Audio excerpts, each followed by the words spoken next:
টেবিলটা ভাজা হচ্ছে, দেখুন দেখুন, দেখতে ঠিক আছে তো? দেখুন আমার টেবিল হয়ে গেছে।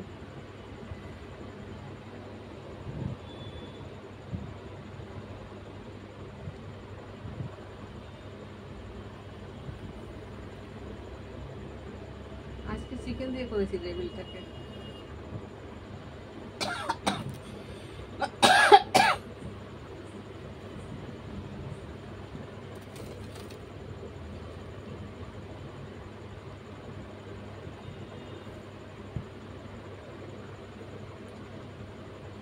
চিকেন, আলু, চিকেন, পেঁয়াজ, লঙ্কা কুচি সব দিয়ে একবারে করে নিয়েছি, ফুল করে নিয়েছি।